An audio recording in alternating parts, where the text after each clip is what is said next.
Salutations à toutes et à tous, bienvenue dans la cabane aux histoires pour ce premier numéro des Vendredis d'Histoire. Installez-vous confortablement et on va passer à la lecture. Donc j'ai choisi l'album Les Trois Petits Loups et le Grand Méchant Cochon d'Eugène Trivisas, illustré par Hélène Oxenbury et édité par Bayard Jeunesse. Donc sans plus tarder, on va passer à la lecture. Il était une fois trois petits loups tout doux et câlins comme tout. Ils avaient la fourrure soyeuse, la queue duveteuse et vivaient avec leur maman. Le premier était noir, le deuxième gris et le troisième blanc. Un jour, la maman appela ces trois petits loups et leur dit « Mes petits loups, vous êtes grands, il faut partir découvrir le vaste monde. Il faut vous construire une maison bien à vous. Mais surtout, méfiez-vous du grand méchant cochon. Ne t'inquiète pas, maman, nous allons faire très attention, répondirent les trois petits loups. Et ils partirent. En chemin, ils rencontrèrent bientôt une maman kangourou qui poussait une brouette remplie de briques rouges et jaunes. « S'il vous plaît, vous voulez bien nous donner quelques-unes de vos briques ?» lui demandèrent les trois petits loups. « Mais bien sûr, répondit la maman kangourou, et elle leur donna un tas de briques rouges et jaunes. C'est ainsi que les trois petits loups se construisirent une maison en briques. Le lendemain, le grand méchant cochon vint rôder dans les parages et découvrit la maison en briques que les petits loups venaient de se construire. Les trois petits loups jouaient gentiment au croquet dans le jardin quand ils aperçurent le grand méchant cochon. Ils coururent s'enfermer dans la maison. Le cochon frappa à la porte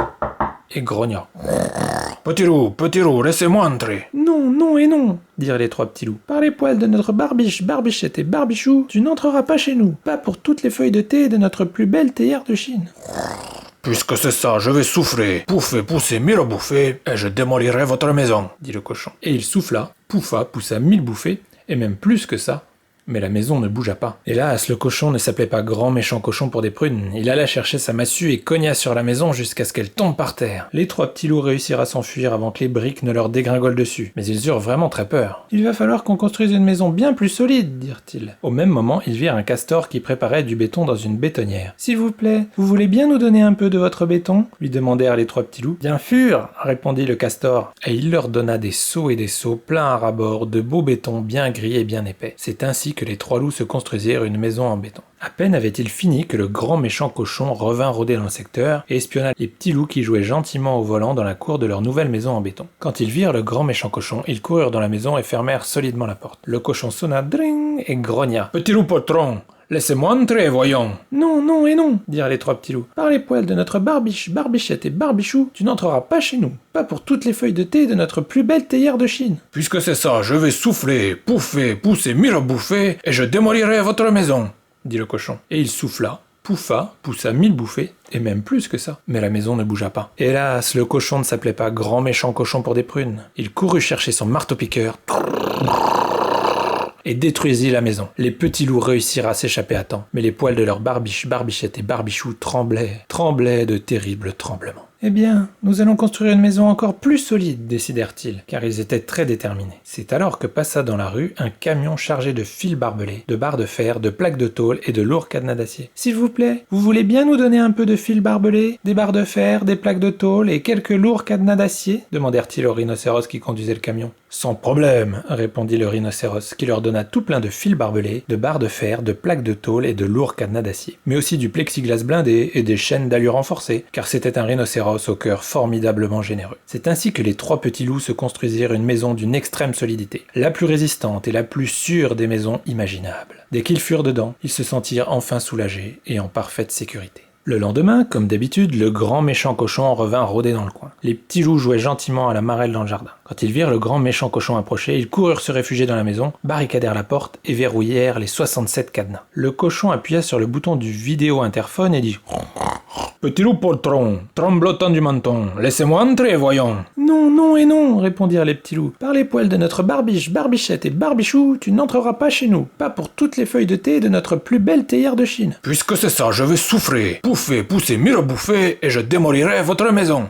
dit le cochon. Et il souffla, pouffa, poussa 1000 bouffées, et même plus que ça, mais la maison ne bougea pas. Hélas, le cochon ne s'appelait pas grand méchant cochon pour des prunes. Il alla chercher de la dynamite, la plaça le long de la maison, alluma la bêche, et la maison explosa. Par miracle, les petits loups parvinrent à s'échapper à temps. Ils s'y brûlèrent simplement le bout de la queue. « Il doit y avoir un truc qui cloche avec nos matériaux de construction, dirent-ils. Il faut qu'on essaie autre chose. » Mais quoi ? À cet instant précis, ils aperçurent un flamant rose qui marchait vers eux en poussant une brouette pleine de fleurs. « S'il vous plaît, vous voulez bien nous donner des fleurs ?» lui demandèrent les petits loups. « Avec plaisir !» dit le flamant rose, et il leur donna des brassées de fleurs. C'est ainsi que les 3 petits loups se construisirent une maison en fleurs. L'un des murs était en œillet, un autre en jonquille, un 3e en rose et un 4e en fleurs de cerisier. Le plafond était en tournesol et le sol en marguerite. Il y avait des nénuphars dans la baignoire et des boutons d'or dans le frigo. C'était une maison assez fragile, qui frémissait à chaque saute de vent, mais c'était vraiment une belle maison. Le lendemain, le grand méchant cochon revint rôder dans les environs et il vit la maison en fleurs que les petits loups venaient de construire. Il fit teinter la violette sonnette dring et dit « Petit loup pour le tronc, tremblotant du menton et roussi de la queue, laissez-moi entrer à la fin. »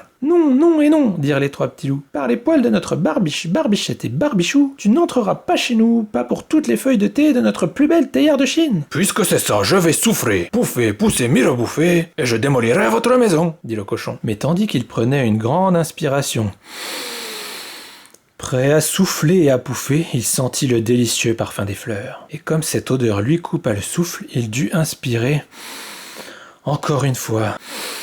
Puis encore une fois, au lieu de souffler et de pouffer, il inspira. Il inspira.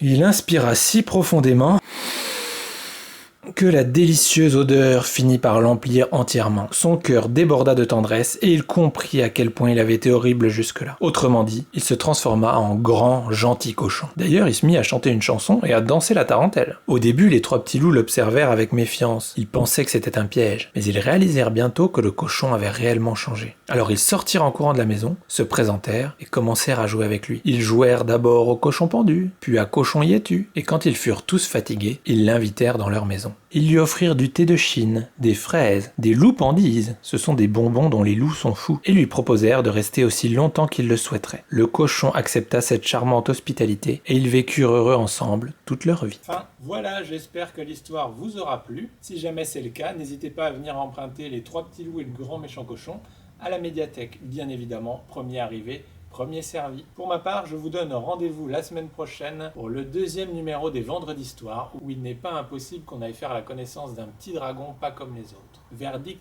la semaine prochaine. Sur ces bonnes paroles, je vous souhaite une excellente journée et je vous dis à bientôt. Salut!